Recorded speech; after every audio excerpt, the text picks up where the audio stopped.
Hello everyone, today we talk about medieval Moldavia and more specifically late medieval Moldavia, the Principality of Moldavia, that one would think to have had somewhat defiled position among surrounding powers, instead owned objectively a very important power, uh, most notably under the reign of Stephen the Great, Stefan Cel um, in this quite turbulent crossroad between Eastern, Central Europe, the Balkans, that you don't have to give for granted, in fact, as a powerful reality, as it extended on a territory that, albeit covering also part of the Carpathians, was essentially the Prut Valley, the areas also in the south of Bessarabia up to the Black Sea, and therefore in a quite delicate position, because the south at least was this corridor from which the steppe peoples had always raided, poured into the Danubian valley. So from one side you have the Kingdom of Hungary in the west, then then Poland in the northwest, and the Grand Duchy of Lithuania in the northeast, that actually encompasses Ruthenia at that point. Part of this areas had been under the Russian Principality of Galicia-Volhynia. We made a video about that recently. Also, some peoples that, as we'll see now, had been subject to it, extended on part of what would have become, in fact, the historical territory of the Moldovan Principality. In the east, you have the Tatars, you have the Crimean Khanate, and in the south, you have Wallachia, and later the Ottoman Empire, right? And the area is fundamentally Romance, right? Is Wallachian, it's part, and the historical Moldavia today is also essentially, as we will see now, part also of Ukraine, but also especially the western part of Romania. And so it's an area that you have to focus in a little bit on the maps, but otherwise it does make a lot of sense once you do look, especially the physical map, but also you consider, as always, what the bordering polities were, right? So exploiting a decentralized position, and being in fact a historical region, right? In occupying, straddling Central and Eastern Europe, right? So you have the Eastern Carpathians, the Dniester River in the east, and the Eastern Carpathians, of course, in the west, the Dniester River in the east as boundaries, more or less, and it was fundamentally an autonomous state. It was not. It's interesting here because there are a lot of historiographical interpretations. We don't know that much. As I was saying before, speaking of early or even high medieval times in Moldavia is complicated, because we know relatively few, at least something that we can date as, we can assess as certain by a certain historical degree of who was who, right? What on which territories certain lordships extended, who were certain figures, what was their ethnic background. It's not explicitated, and so you can't quite say it because there is no way to confirm it. Of course, there are hypotheses, some are better than others, but unfortunately, as most things historically, to this degree of uncertainty, they're destined to remain like that. And so we will skip also the political aspects that always come to encompass these interpretations, because there is a Moldavian interpretation, there's a Romanian interpretation, and things changed over time. Right, even in the last decades, there have been important reevaluations of certain figures, or not. This is not a thing, and there was it would be later in the 19th century united to Wallachia, and so Moldavia, and so becoming the basis of the modern Romanian state together. Right, at some times in history, it encompassed the regions of Bessarabia. It would be with the Budiak, all of Bukovina, and Herza. Also, the region of Pokutia, as we will see now, was part of it for a certain period of time. And there are difficulties even about the etymology, the onomastics of Moldavia itself, as it was originally known as Bogdania after its, let's say, the founder of the Principality, Bogdan I, that we will see in a while, but becoming the first factually independent ruler or voivode of Moldavia in the 60s of the 14th century. And the names Moldavia and Moldova derive from the Moldova River evidently, but again, in turn, we don't know what the etymology of the river name is. There are legends. Some are kind of interestingly fictional, maybe mixing some real aspects, but not quite so much. For example, in the 18th century, in the Descriptio Moldavia by Dimitrie Cantemir, that was a member of the Enlightenment movement, as a Moldavian nobleman, right, a man of letters.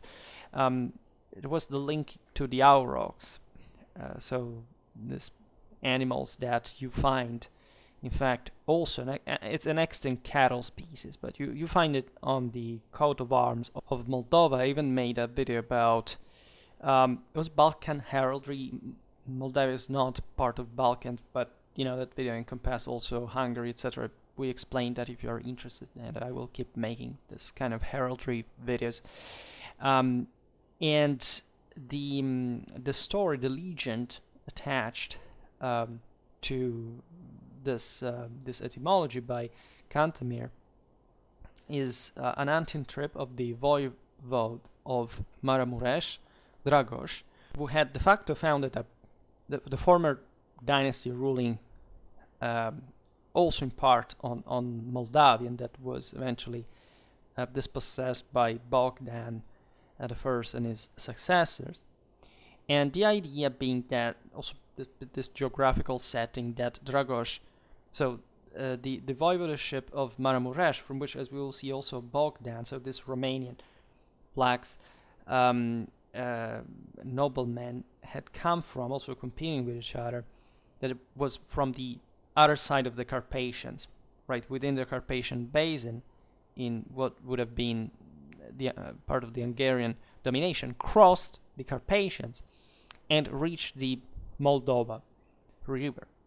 And the story goes that Dragos was accompanied by his female hound, known as Molda, right? And when this dog approached the river banks, was essentially killed by an auroch, right? During this, essentially, was an hunting party, and thus the story says, so the dog's name gave the name to it. Well, of course, this is not correct. We don't really know, but the story is kind of nice, at least in this almost pre-romantic interpretation. Some have proposed a Germanic etymology from the Gothic Mulda. These areas were, occupied back in the migration era settled by the Goths, both the Visigoths and the Ostrogoths, meaning dust, dirt. So it's the same etymology of the English mold, and would refer to this kind of muddy, marshy river area that at least fits a bit the landscape. There is also a Slavic etymology, which, given that Moldova ends in ova, right, this is a common suffix in Slavic languages, and being essentially the genitive form, it would mean that of Molda, of some sort. And since we have, in the early 14th century, the mention of a local boyar in service of Yuri II of Galicia-Volhynia, that we made a video about recently, and we talked even about the relation with Bessarabia, these areas, named, by the way, Alexa Moldaovich. This would attest at least the fact that this name, this etymology, was in the air, of course, already at the time, and it was probably much older. And it may have indicated the name of the place historically at that point. And there are also interesting numismatic evidence by the mints from the mints of the Saxon masters in Transylvania, and in part also those who moved in Moldova after, as we will see, there was a shift fundamentally from saying Transylvania. Some lords came to settle further east because at that point that was a Tartar frontier, right? That's battling between the Hungarians, the Rusians, the Tartars, and these coins, especially the one of Peter the First, as we will see, ruling in the 60s of the 14th century and the 90s of the 14th century respectively, show in the reverse, feature in the reverse the name of Moldavia in the German form of Molderland/Molderland, so also indirectly Molderland. So it would be a Germanization of the previous name. Also, there were other names, for example, Moldovalakia or Hungro-Valakia, standing for essentially the idea that the initial land, as we'll see, was formed as a mark by the Hungarians after a victory on the Tartars, and this would have left as a legacy this kind of administrative continuity, at least namely, for the Hungarian kings to claim overlordship over the area. Of course, in this eastern frontier, the Hungarian kingdom, the local Romanian nobility was co-opted to push, to provide for manpower, that also because they were interested in settling in that area themselves, and that's essentially what happened. The Ottomans in Turkish called the land Bogdan Iflak, that literally means Bogdan's Valakia, to stress the fact that this original Bogdan's rule had left a mark, importantly, which naturally also speaks for some sort of for a name of Moldavia that could be paralleled in importance just to the one of the guy who had first settled there, established this principality more with greater continuity. But this might have had to do simply with the fact that it was eventually the house of Bogdan Mushat wanted to leave their footprint, let's say, as a personal possession of the land. And also the land in Turkish is known as Kara Bogdan, so Black Bogdania, which I don't know the reason of, frankly, but it may have to do with the colors of the various areas that had to do with the cardinal signs, etc., but not necessarily, actually. So we know that Christianity had spread in Moldavia since the 5th century at the latest, as we find Christian necropolis at Mihalasheni in the Botoshani county.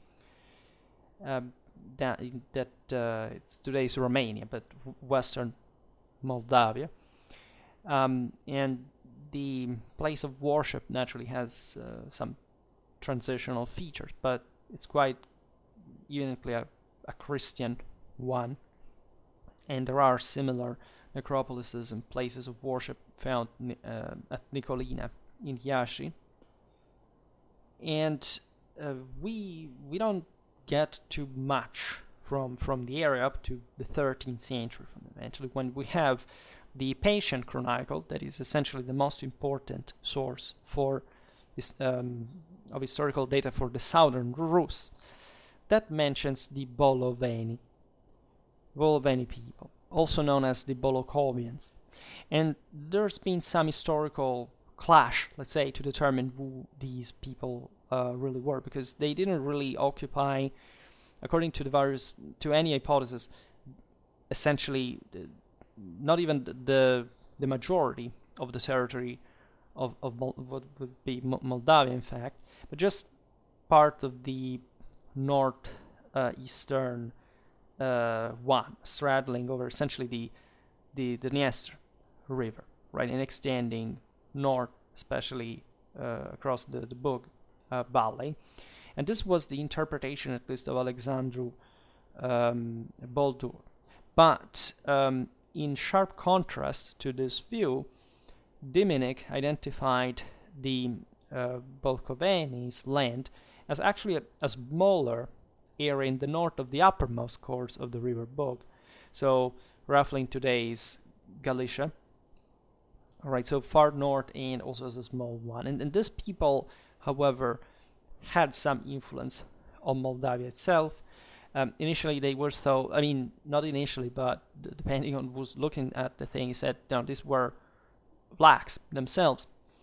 So to tie ethnically the idea that there were some Moldovans.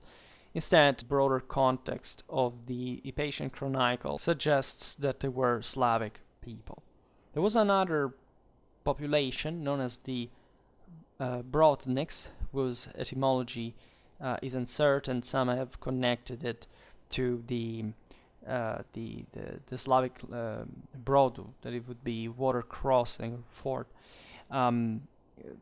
stressing the fact they would have lived across the Prut, from which also maybe the same Brodnik comes from, or also from more linguistically from the Slavic to wander, that probably had to do with their nomadic way of life, have left, let's say, the general idea that they, albeit possibly Slavic black and vassals of Galicia-Volhynia, they had a limited influence on, let's say, Moldavia, because towards 1216 the Brodniks are mentioned in service of Suzdal, so this Rusian principality, instead from the opposite side of the Rus in the northeast. And so this has, let's say, even if they had been blacks themselves and they had maybe been part Moldavians, surely a mix also with Slavs and other peoples, by the way, of the steppes, they didn't leave much of a trace. We know that in the 11th century, a Viking named Rodfos was killed by the blacks, probably in the area of Moldavia.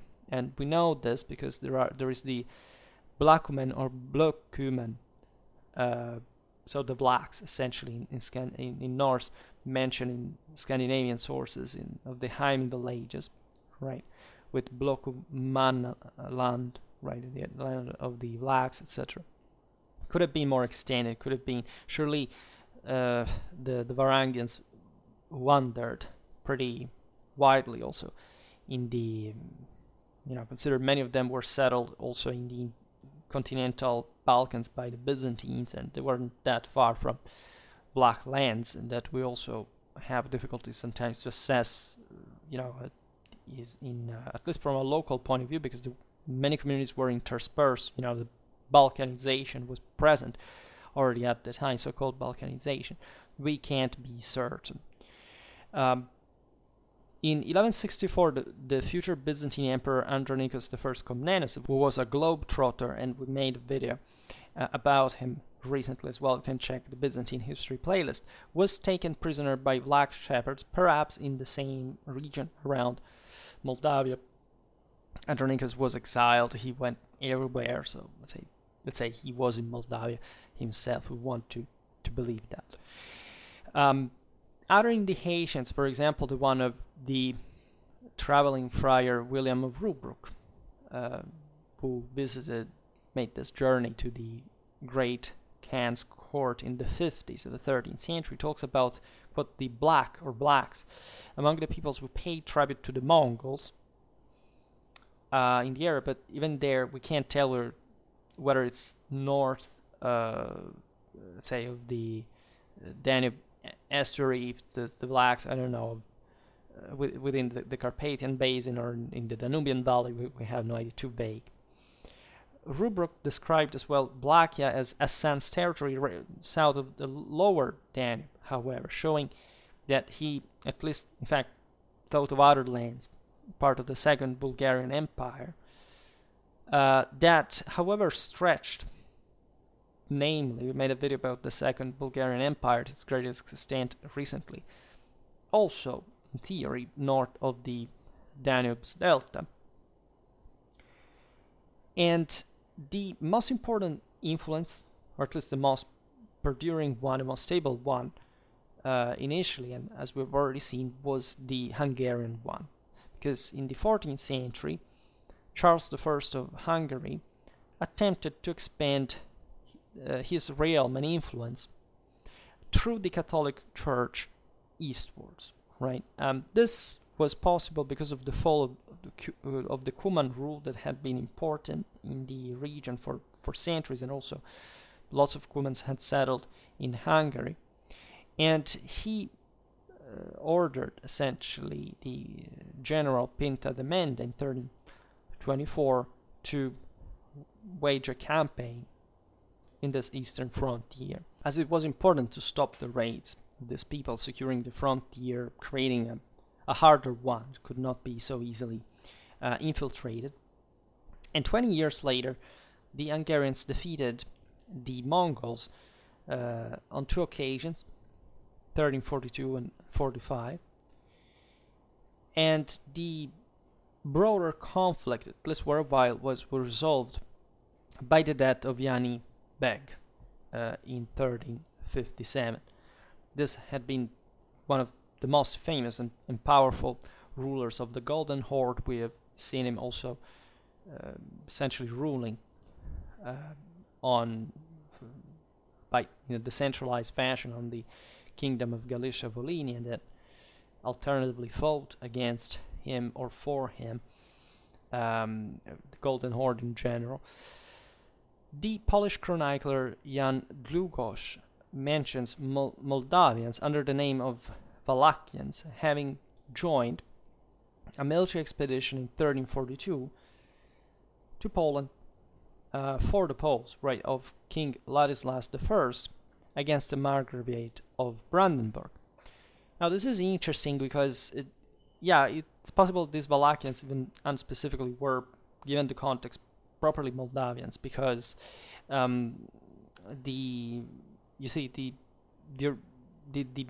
course the main influence after the consolidation of Poland, surpassing the PS crisis and so on, would be from the northwest in Moldavia. After especially the Principality had been founded, as we will see now, essentially as a eastern settlement of the same Wallachians of Transylvania, that so used the Carpathians as a wall, right, against Hungary, but in the northwest they didn't have but flatlands in the frontier with Poland.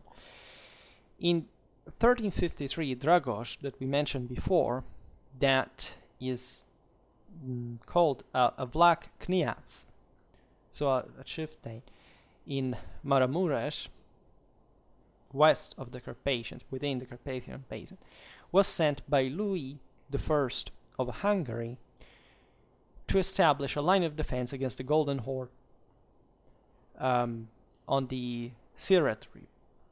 So it was kind of a proxy war for which the Hungarians were using Wallachians to establish, luring them with the opportunity of creating some personal domain, this frontier, and new lands taken from strangers, to in fact secure the eastern border. And this expedition was successful, right? In the Baja region, vassal polity to Hungary was established under Dragos and his successors. Bogdan of Zoea, there was another black voivode from the same Maramuresh area that is quite sheltered from Hungary, also because there is another mountain reach, a smaller one within the Carpathian Basin, just forming de facto what is Maramuresh, didn't like Hungarian domination that much, right? And he was an inveterate rebel, especially to Louis the First, who refers to him in his documents as this, old disobedient or something like along this pattern, and still needing, however, to compromise, because the direct Hungarian control in the area, and the same reason why he had basically tried to send these people eastward, is that was very difficult, right? And Bogdan of Zuhea in the area of Maramuresh that factually he controlled, and it was the most powerful Transylvanian power in the 14th century, kept on the struggle. He managed also to destroy, to exile a rival clan supported by the Hungarian king in the area. But eventually he realized that it was too difficult to continue along that pattern. So he thought, well, after he literally abandoned Maramuresh in part, that was later occupied by some other pro-Hungarian forces, took control of Moldavia. Right? He literally decided to move in. And this is interesting because in part his sons had reconciled themselves with the king of Hungary, and so the settlements had happened. We know this agreement had happened probably in his own been signed in his own presence, but the Hungarian king doesn't mention that because probably they couldn't really see each other, but they compromised, and to say exploit these new opportunities in this eastern frontier, Bogdan took over Moldavia, right? And so, as a consequence, dispossessing the Dragos dynasty, properly he defeated there, stripping it from Hungarian control. And Bogdan's realm extended north to the Keremos River, while the southern part of Moldavia was still occupied by the Mongols, by the Crimeans, by the Golden Horde, which tell you how politically and strategically beneficial the occupation of still a such a difficult and dangerous land was, right? Because we were still exposed to important waves of nomads from the east that also didn't like at all you wanting to becoming this wedge exactly looming over the Danubian corridor, Carpathian Danubian corridor, we can call it this way. And still, this was fundamentally the establishment of the Principality of Moldavia by Bogdan. This is what we call like this, because again, it's not clear officially from the sources practically anything at this point, right, in a formal sense, right? And the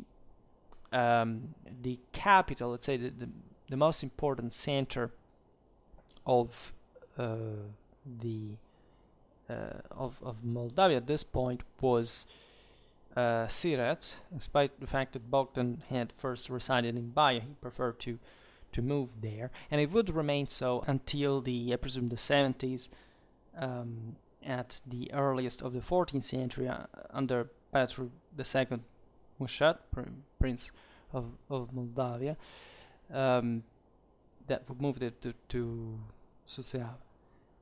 And Iași would finally become the capital, let's say, of Moldavia in 1565, under Alexandru Lapușneanu. And the area around Suceava that is still, Siret is in the area of Baia, but the Suceava is the future Bukovina, right? This would constitute one, in fact, of the two administrative divisions of the new principality under the name of Țara de Sus, that is upper land, right, where the rest that was on both sides of the Prut River was Tzara de Yos, the lower line. I presume I pronounce it correctly, but you may never know, honestly. So excuse me for any, grammar and especially phonetical ignorance. So position of Moldavia was not easy, as we were saying, and not just because of the Mongols in the east, but also because of the machinations of Hungary, and in part, especially in later times, as we will see, Poland even, right? But the main threat was the former, so that when the Angevins came to rule not just on Hungary, as was already at the time, but also in Poland for a while, this was an important issue because Moldavia was almost surrounded by that. So, in spite of this, the Moldavians prefer still the Polish influence in general, which is what brought Bogdan's successor, Latsu, to accept conversion to Roman Catholicism. We are around the 70s of the 14th century. This step was important because there was an important papal connection naturally for this, but there was much of a change over time from a cultural point of view. The Eastern Orthodox connection also with the same Byzantine Empire that had relations with Moldavia also reinforced at the end in the 80s of the 14th century, still made the Principality connected to the Constantinople Patriarch, right? And the main reason, again, why the Moldavians had done this is to appease fundamentally both Hungary and Poland, trying to avoid pressure from this power, especially from Hungary, because Poland would become actually the most, also the supporter of Moldavia against Hungarian interference. It would be also an important Moldavian participation next to the Poles in their wars against the Teutonic Order, and not only, by the way, there were also connections with the Russians of Galicia-Volhynia, even against Poland and Lithuania later on. But anyhow, so nobody is, as always, is friend to anyone else. But still, alliances are needed. And there was a new Moldavian metropolitan seat properly created by coming from this conversion, which was politically used, of course. For example, the voivode Roman I, so talking about the Principality of Moldavia, it's the voivodate, right? In this Roman I, the first half of the 90s of the 14th century, expelled the Byzantine appointee back to Constantinople, right, which brought to Patriarch Anthony IV, Patriarch of Constantinople, to anathemize Moldavia as a whole. And the crisis would be eventually surpassed also in favor of Moldavia, though at the time of Alexander the First, in the first 30s of the 15th century, and the situation remained complicated anyhow, because the problem is that the Moldavians could still maintain fundamental relations both with Rome and Constantinople, but at some point it was also a matter of internal unrest, because the Moldavians wanted to include Germans and Magyars to revive the local economy. There was also an important one with the access to the Black Sea, part of control, and even part of the Silk Road, at least indirectly. And still, however, the country was Orthodox, also traditionally. So it wasn't just even the relation with Constantinople, with Rome, but also saying, what are you actually building up? And the the mechanism was always the same, integrating external communities that essentially at that point depended on you as a monarch rather than on the local majority that could rebel, could give you a margin to counterbalance the latter's opposition. There were also non-Chalcedonic Armenians that were settled because they were fleeing from the Mongols, and also they were somewhat active, but like the Greeks. And there was a Greek presence. And even more controversial communities, such as the Hussite refugees, right, which even founded a town, Chubursu, and even Ushi, probably. So this, entailed some sort of, very peculiar profile of the Moldavian institutions that were just at this point also taking some form of more centralized administration. There were important efforts by some specific rulers. But the power in itself was sound, because at this point the Principality covered the entire geographic region of Moldavia. And there were also other lands connected to it, because the surroundings were not particularly cohesive from a political point of view. Still, there was an influence within the Carpathian basin in Transylvania, as for example the fiefdoms that the Moldovan voivodes owned of Cetathea, the Balta, and Țițeu. And later on, also territories between the Dniester and the Bug rivers, so further east. This shows the important compaction of this basin that was also expanding south, so securing, as we will see now, the control on the Black Sea, where even important fortresses existed. And this caused, in fact, international conflict, which Moldavia had to take care of.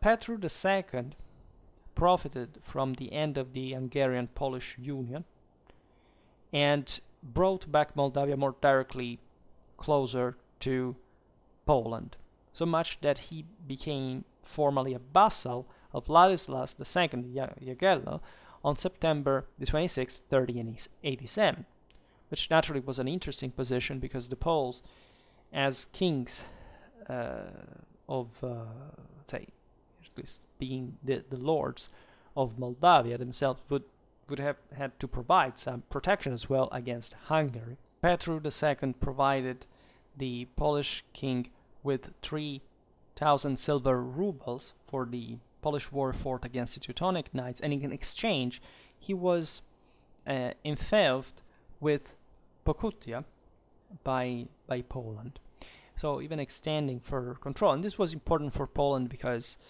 by reinforcing that southeastern frontier, it was also rendering Hungarian influence in Poland weaker, right? At least not directly, but because, of course, Moldavia was acquiring kind of specific weight, and which that the Hungarians were also would have been more attracted towards in order to put down, but with difficulty, especially again this eastern frontier was very complicated to reach, even probably from a strategical, from a logistical point of view. And the interior control of Pokutia would have been just temporary as long as the debt would have not been repaid.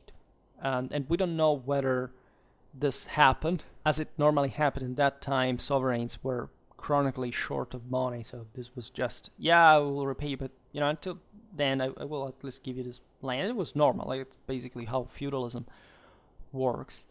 But still, from a juridical point of view, this presented some issue, because the Poles would say, but still that land is ours, right? It's not that we, you bought it and it passed it in full property to you. That's still a kind of a fief practically you owe to the Polish king.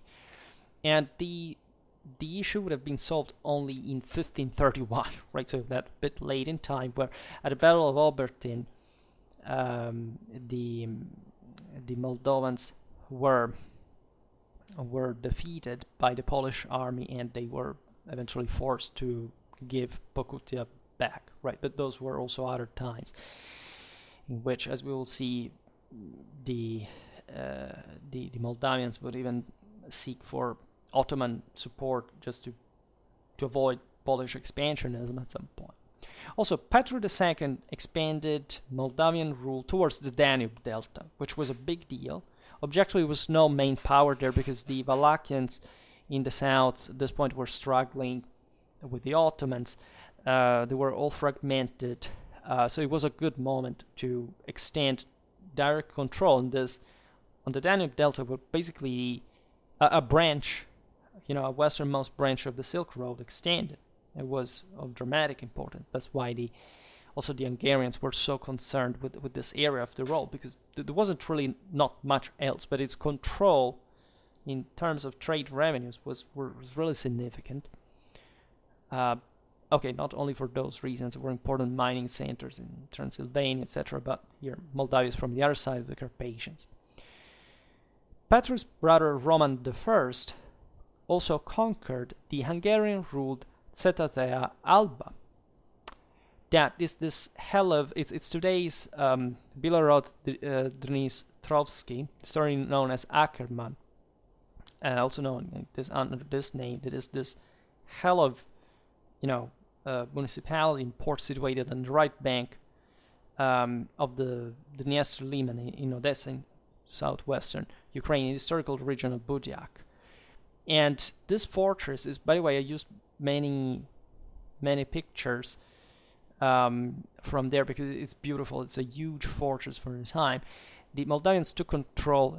It's just on the Black Sea, and the Hungarians had retained formal control because it hadn't been like a complete takeover. Some negotiations with this idea of Hungarian suzerainty were still there, but in 1392 the Moldavians take it.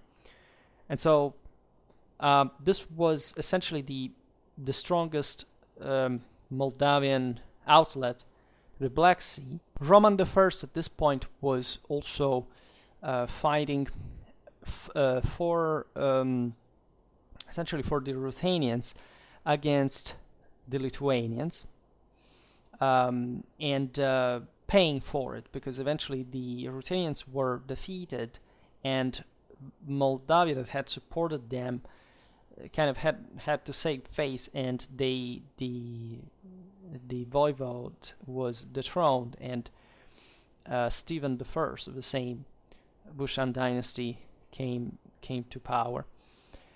At this point, the Poles were keeping to expand their influence there, as you understand, because the same Lithuanians were now essentially together with them, and Hungary altogether was worried of this, especially under the reign of Sigismund, who decided to carry out a military expedition towards the east and to reassert Hungarian suzerainty on the Moldavians. And famously enough, however, Stephen defeated in some clashes the Hungarian army, and especially at the Battle of Gindauani in 1385, which was an important halt of Hungarian expansion east at that point. However, Stephen was taken out mysteriously, or at least he disappeared, right, as it happens. Right, you have no idea of the sheer amount of violence in among the Wallachians, the Transylvanian, and the Moldavian princes, etc. Moldavia at this point was kind of the most sound of the powers, but it was like a continuous feud and plots, assassinations, and so it was a continuous proxy war in a way.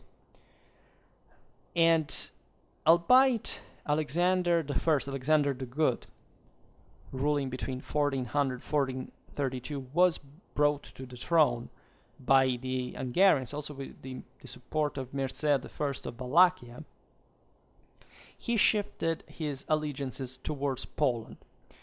And this would happen again with Stephen the Great later on.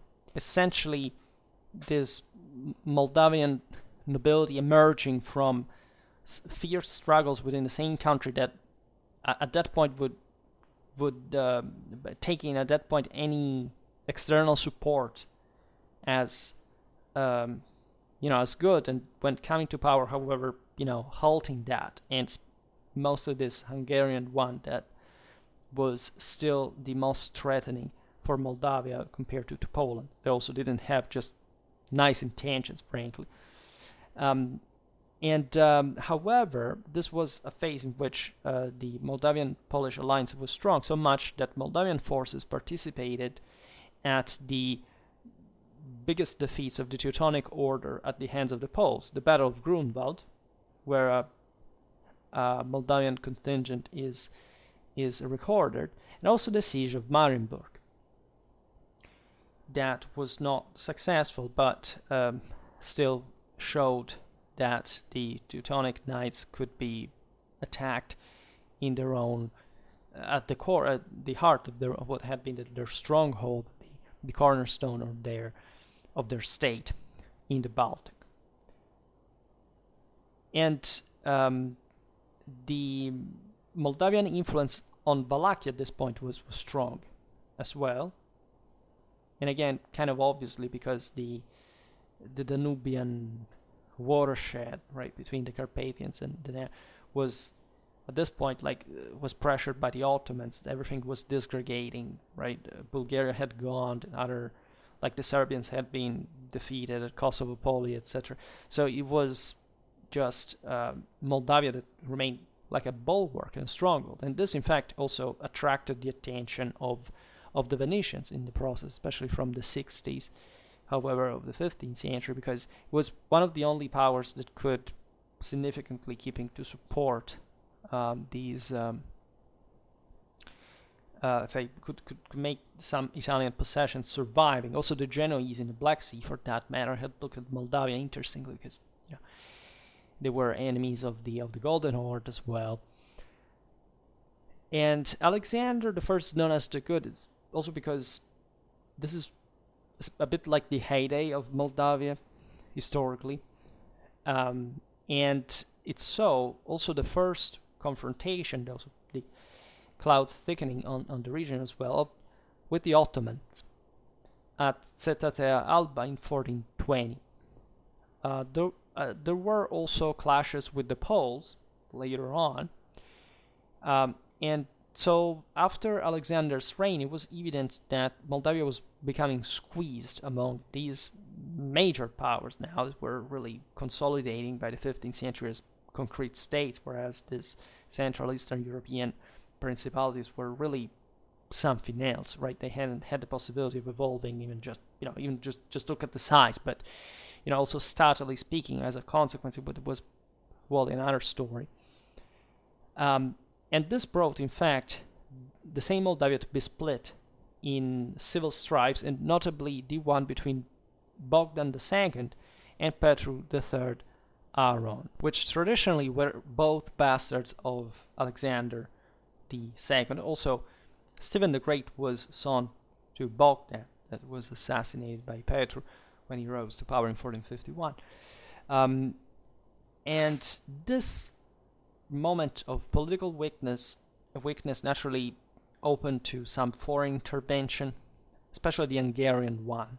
In fact, it was Matthias Corvinus who deposed Aaron and backed Alexandrel to the throne in Suceava. And Petrus Aaron's rule signified also the Moldavian shift towards the Ottoman Empire, because also the Polish expansionism had become unbearable for Moldavian political integrity, and thus Moldavia would enter to be part of this Central Eastern European and Christian vassal state historically of the Ottoman Empire in the far north, their frontier, right? In fact, Petru Aaron paid tribute to Sultan Mehmed II, right? He rose to power in 1451, the fall of Constantinople in 1453. So the Ottomans are really now securing completely control over Europe and Balkans, Romania, Anatolia, and pushing forward towards the Danubian Valley and Hungary, right? So you understand why the Moldavians would ally themselves with their greatest enemy's enemy. Stephen the Great is one of, it's incredible, never talked about him. Stefan cel Mare, one of the greatest figures of the late Middle Ages, also one of the greatest commanders of the time, rising under the protection of Jan Hunyadi and Vlad Tepes, two characters that also probably leave a mark on you. A man who scored impressive victories both against the Hungarians, the Ottomans, and who we'll surely make a video at least on the Battle of Baia at some point, and who is considered like a national hero both in Romania and in Moldova today. And he came to, there would be really a lot to say about that, because his reign is very complicated. He fought basically against anybody, also against the Poles, but at the end of the day, he had also to pay tribute to the Ottomans, because again, this point was just about surviving in many ways. But his reign provided Moldavia with an important political stability, also a specific architecture dating to the time, 12 stone churches built to secure the power of the dynasty, and kind of actually securing an important prestige in the area. The Venetians were, as we were saying before, very interested in him. They paid him, they supported him, they armed him, because especially against the Ottomans, that was their utmost interest. Stephen took the throne after an agreement with Casimir IV of Poland in 1457, right? And still some Polish support against the Hungarians continued. Stephen, in fact, defeated the Hungarian army, notably at the aforementioned Battle of Baia. Also, he invaded Wallachia in 1471 and fenced off major Ottoman offensives that probably, the Ottomans suffered some of the most important defeats ever, if not largest defeats, against the Moldavians at that point, especially at the 1475 Battle of Vaslui. That is yet another one we have make a video about. And it was the same thing. You weaken the Ottomans in the area, so the Poles come more aggressive. So what Stephen does is that he attacks Galicia. That also had been, as we've seen historically, part of this Russian Palatinate that had ended up to be part of the Lithuanian Ruthenia, let's call it in this way, and therefore also of Poland later on. And he managed to resist the Polish invasion with Ottoman support at the Battle of Kozmin Forest in 1497, right? So it was still, showing that Moldavia necessitated of foreign support, which if it erodes the country's independence, at the same time it shows that Moldavia had enough force to also defend itself on its own, because as we know, as Clausewitz, there is no country that fundamentally can be supported if it cannot support itself. And so any success there is a fruit of that and not else. However, Stephen the Great had to surrender Kilia and Cetatea Alba, so main fortresses in the Budiak, as we've seen, and quite strategic ones, to the Ottomans in 1484, and recognizing Ottoman suzerainty in 1498. He had to keep paying, and he was forced to do so, a tribute to Sultan Bayezid II, right? And after the taking of Kothin, Hotan, depending on which language you want. And this Ottoman backing paid well temporarily, because Stephen managed to recover from the Poles both Khotin and Pokutia from the Poles, and such success brought, and Ottoman support brought also to the extension of Moldavian rule into Transylvania at the expense instead of Hungary. In fact, Cetatea de Balta and Ciceo, as were mentioned before, became Stephen's fiefs in 1489, right?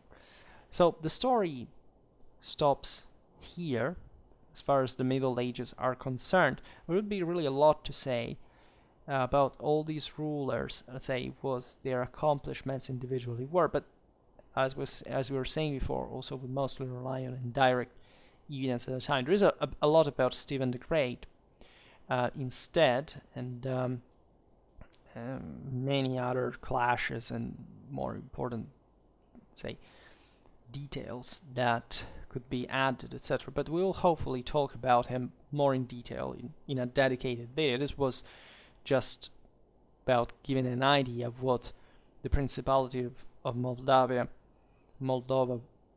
could be in the late Middle Ages, fundamentally. So it's just this century and a half, roughly, of history.